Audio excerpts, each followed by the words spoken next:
다음 글 읽고 물음에 답하시오. 민법에서 불법 행위는 가해자의 고의 또는 과실로 인한 위법 행위로 피해자에게 손해를 가하는 행위로 규정된다. 이때 고의는 자신의 행위가 타인에게 손해를 가할 것임을 알고도 의도적으로 실행한 것을, 과실은 자신의 행위가 타인에게 손해를 가할 것이라고 예상하지 못한 상황에서 실행한 것을 말한다.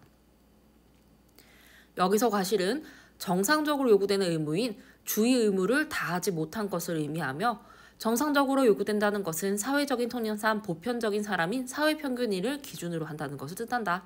즉 일반적인 개인의 능력이나 사정 등을 고려하지 않는다는 것이다. 그리고 손해는 불법 행위 전후에 따른 피해자의 이익 상태의 차이를 말한다. 자, 고의와 과실은요, 불법 행위 성립 요건이 되겠고요. 손해 의미 또한 살펴보았습니다.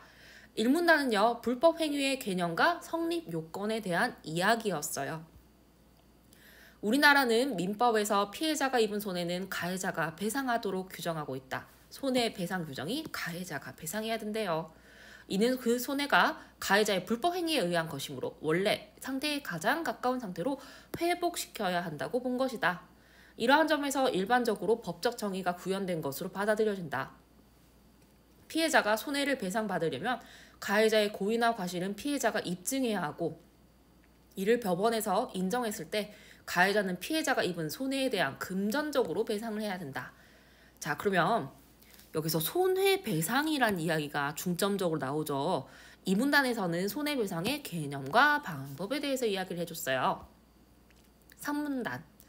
그런데 피해자의 손해에 피해자의 과실이 관련된 것으로 인정된 경우도 있다. 즉 피해자의 책임도 있는 경우가 있다는 것이죠.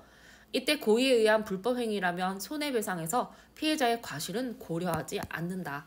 하지만 가해자의 과실에 의한 불법 행위라면 이라고 되어 있죠. 가해자는 피해자에게 손해를 가할 의도가 없었고 피해자 본인의 과실도 일정 부분 있으므로 피해자의 과실을 고려하지 않는 것은 부당하다고 할 수 있다. 가해자가 자신의 과실이 아닌 부분에 대한 책임을 지기 때문이다.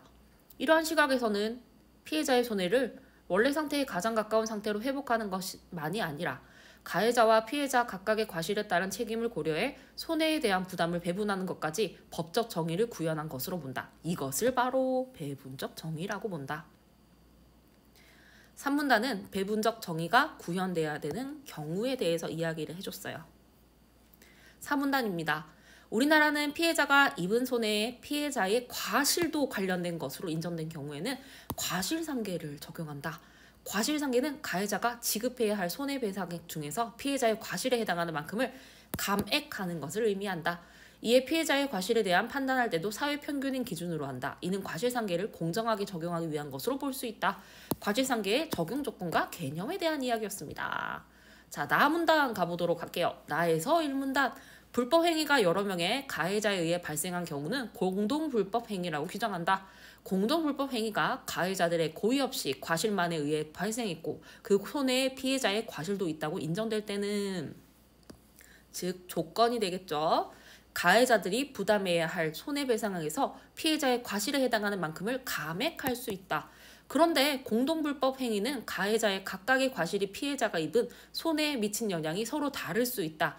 이때 피해자의 손해를 가해자가 부담하는 방식이 다양하게 적용될 수 있다. 1문단은요, 공동불법 행위의 손해배상 방법에 대한 이야기였습니다. 2문단이 굉장히 길죠. 2문단 잘 읽어봐야 되겠네요. 우리나라는 원칙적으로 공동불법 행위로 인해 피해자가 입은 손해는 가해자들이 연대하여 배상하는 민법 규정을 적용한다. 여기서 연대하여 배상한다는 것은 손해배상액 전체를 가해자들이 함께 책임지는 방식을 의미한다. 이는 과실이 경미한 가해자라도 본인 외에 가해자에게 경제적 능력이 전혀 없다면 단독으로 손해배상액 전체를 책임져야 할 수 있다는 의미이다.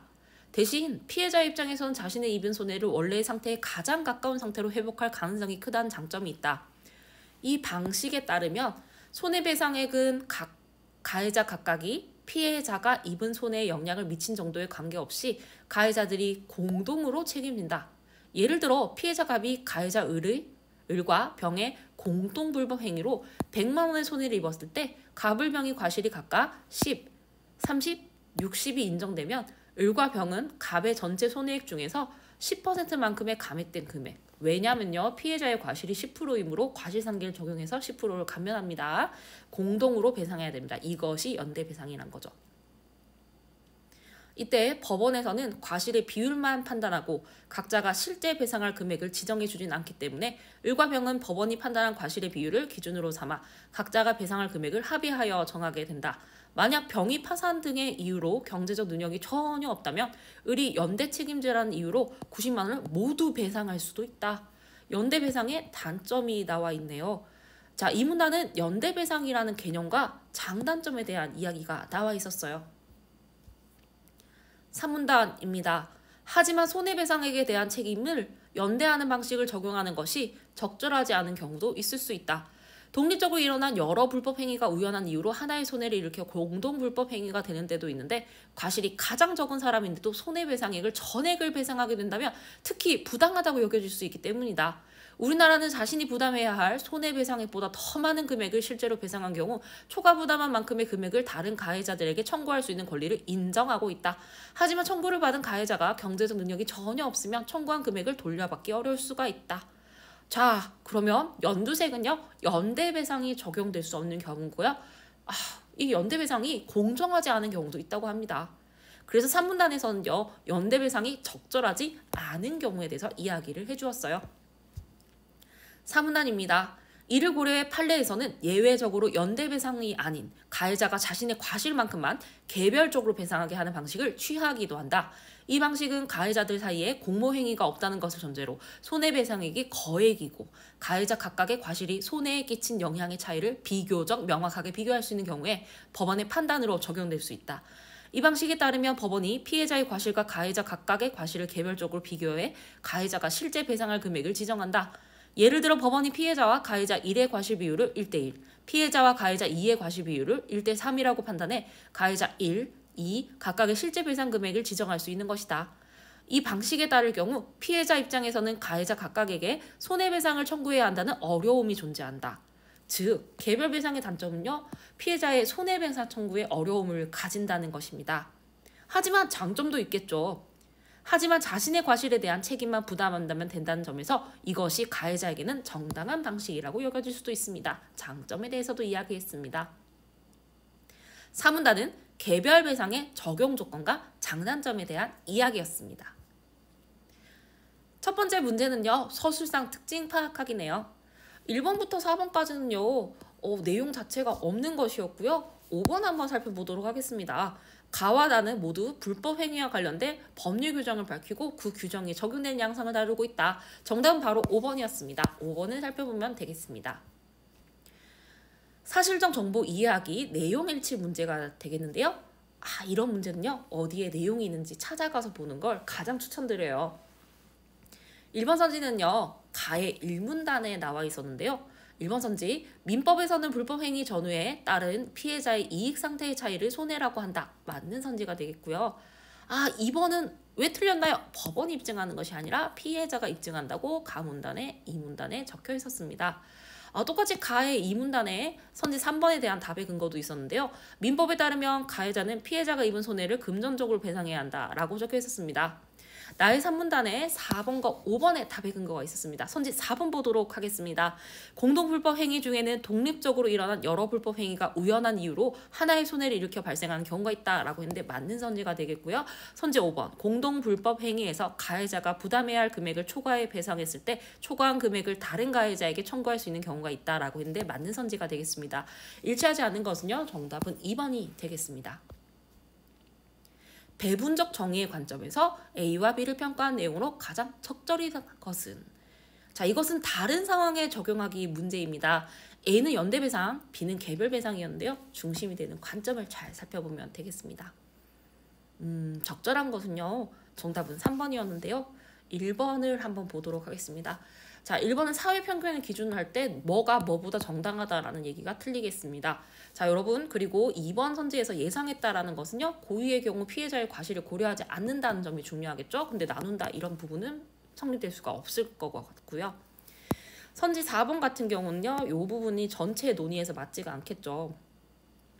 왜냐하면 공동불법 행위에서 손해배상이라면 요 가해자가 단독일 경우라는 것 자체가 전체 논의에서 맞지 않기 때문입니다.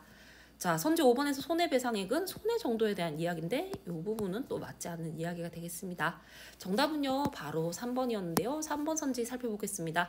가해자 입장에서 자신의 과실에 대한 책임만 부담하면 된다는 점에서 B를 A보다 정당한 것으로 평가하겠고 맞는 선지가 되겠습니다. 정답은 바로 3번이었습니다.